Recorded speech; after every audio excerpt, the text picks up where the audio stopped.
CZ, the other thing I wanted to ask you about, and this relates to FTX. Yesterday, Kevin O'Leary testified in front of the Senate, and he was asked where did the money go, meaning the FTX money. And he suggested that one place that the money may have gone is, in fact, to you. When Sam Bankman-Fried, back in the summer of 21, effectively bought out your stake in the company. How concerned are you that that money will be clawed back? Are you prepared to hand it back to creditors if, in fact, they were to ask? And was it paid to you in U.S. dollars, in some other kind of currency? Well, first of all, I think Calvin O'Leary, he's making a bunch of nonsense claims, and they don't make sense. They don't make any logic. He shouldn't be making those claims as a celebrity investor. I'm actually very surprised that he's able to omit a lot of different things and make some really specific, targeted things. For example, in that interview with you guys, that in the same interview, he said the entire record from his account on FTX, the entire records are gone. He's not concerned about that. He just picks up the phone and calls the SBF. He's not concerned about the fact that the platform records for users are gone. He's not concerned about other users. How many people can pick up the phone and call SBF?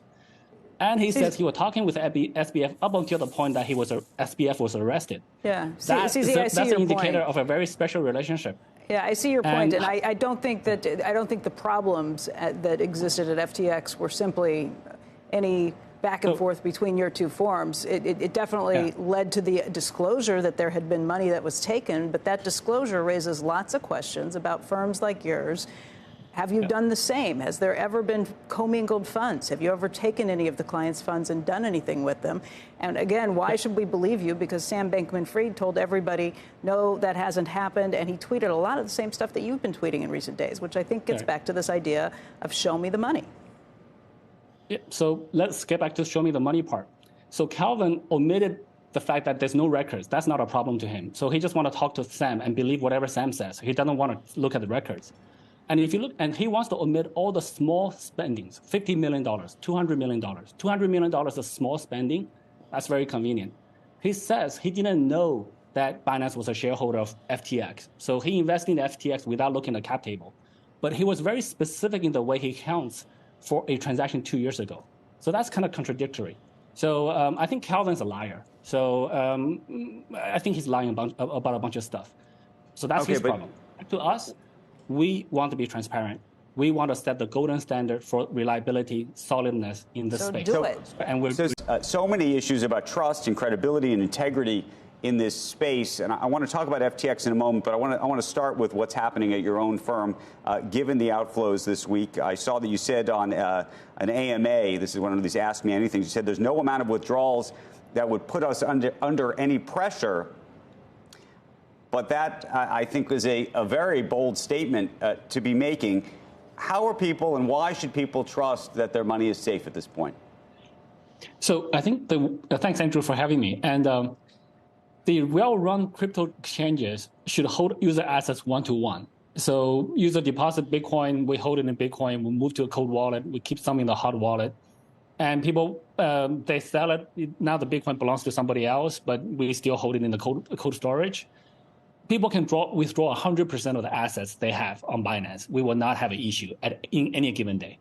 So 100% of the users withdraw 100% of the assets, we'll be fine. This is very different for traditional financial people to understand because banks run on fractional reserves. And the traditional regulators, many of them may think that it's okay for crypto businesses to be running on fractional reserves. That is not okay. In crypto, there's no central bank printing money to bail out banks when there's a liquidity crunch. So crypto businesses have to hold user assets one-to-one, and that's what we do. It's very simple. Welcome to the Crypto Teacher. And you know I come back with that video just to make you think. Don't forget to like and subscribe to the channel. And guys, how quickly the movie moves over to CZ from Binance. And Binance calls Kevin O'Leary a liar. And we've all heard from the bank man. And we know the bank man is definitely not telling us the truth. And we know for a fact Kevin O'Leary is not telling us the truth. I told you that Kevin O'Leary has lost all credibility. And we have CNBC tough on CZ. They wasn't tough on the bank man when we clearly know he committed fraud. And Kevin O'Leary never stated that money was moved over to Binance. CNBC just made that up. They are playing the Hegelian dialectic, and we see CNBC and no one else is talking about the bank man. The bank man is moved behind the curtain. Now everyone else is going to be put in the fire. But I like how CZ called Kevin O'Leary Calvin. And he talked about the fractional reserve lending that we know that our banks do. And we know our banks are the biggest what? I'm going to let you finish that. But this FTX saga only probably has another week. And then they're going to be moving over to the next distraction. Guys, we know what the bank man was doing. He was getting all these derivatives put on blockchain. You're talking about hundreds of trillions of dollars. And while the masses are distracted, the NWO is building. And remember, the crypto teacher told you, because he knows. When it comes to the New World Order, it's all planned out. You have a wonderful day. Let's go just back to the specifics here. In 21, Sam Bankman-Fried said that he bought you out, your stake in the company. I imagine he transferred funds to you, likely somewhere between $2 and $3 billion. Is that right? I remember it was $2.1 billion at the time. And a big chunk of that is in FTT tokens, which are now worthless. So he sent you FTT tokens, and you believe that the majority of the $2.1 billion was that? It's a combination of, I believe it was a combination of BUSD, BNB, and FTT. I don't know the exact combination now, but it's probably about, I don't remember exactly, but FTT is a big chunk. And that's why we still had, even after the FTT price dropped over the last year, we still had $500 million worth of it, $580 million worth of it on the day when we transferred from the address we received a year and a half ago. We never touched it. We actually kind of forgot about it. And then we transferred it on the blockchain from that address we received to Binance.com, and that got picked up by the community. So in this industry, everything's very transparent. Well, but my question to you is, both a bankruptcy judge and potentially others could seek, like they did in the case of Bernie Madoff, frankly, to seek to claw back that money. Are you prepared to send that money to them? And by the way, I mean, and maybe this is a risk to your firm. Some will measure it as the value of FTT today. Some may measure it on the value of FTT at the time. So if you had to send a check in U.S. dollars for $2.1 billion, could you? So I think we'll leave that to the lawyers. I think our legal team is perfectly capable of handling it.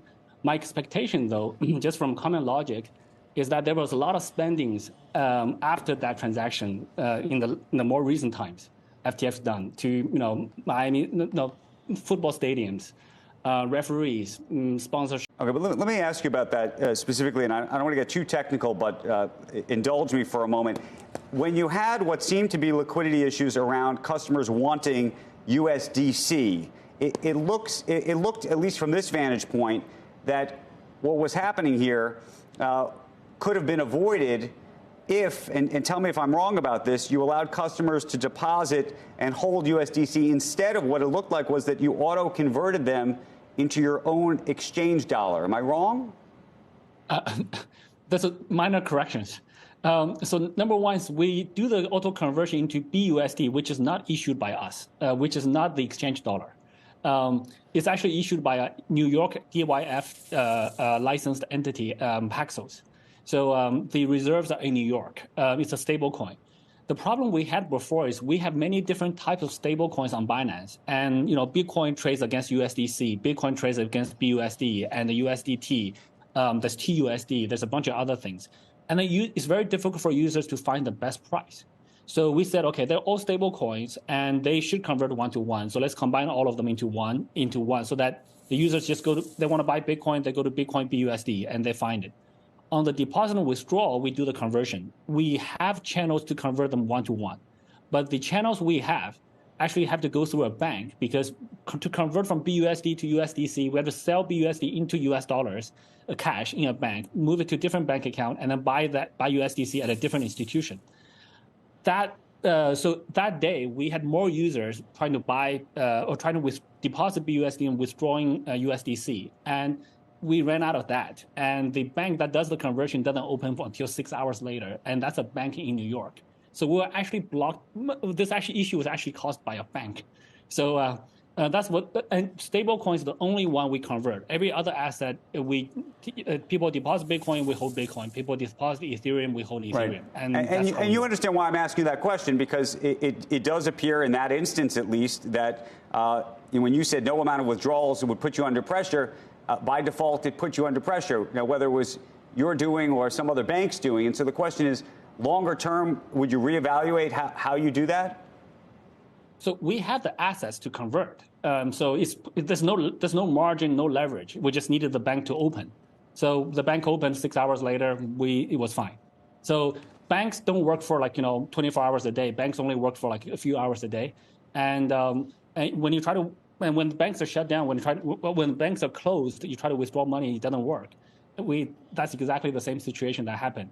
And we allowed people to withdraw other stable coins onto other platforms to do conversion if they want. So there was not a liquidity issue. It was just there was a conversion issue that was going through the bank. We're going to a different economy, and we're going to be learning more about that as we go. But clearly, we're learning that things can be done from remote locations. We're learning that technology can replace people even more than we thought. We're not going back to the same economy. We're recovering, but to a different economy, and it'll be one that is more leveraged to technology. And I worry that that is going to make it even more difficult than it was for many workers. In Silicon Valley, and my friends who work in technology know that what we did to the manufacturing workers, we are now going to do to the retail workers, the call center workers, the fast food workers, the truck drivers, and then even bookkeepers, accountants, insurance agents, lawyers, and on through the economy. So what happened to the manufacturing workers is a very clear sign. This effort, and China has big plans for this. They intend to seed their digital yuan into the global environment by giving it away to visitors at next winter's Olympics. When they arrive at the airport, they're going to get yuan digital wallets. They're going to receive digital yuan. They're going to use it throughout their visits to Beijing, and then they're going to take it back to their home countries. They see this as a huge advantage. Why? Because who controls the underlying protocols, who controls the underlying standards of the future of money will control the future of money.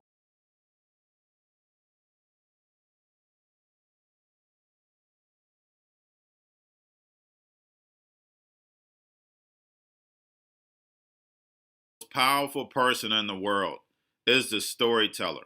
The storyteller sets the vision, values, and agenda of an entire generation to come. Steve Jobs.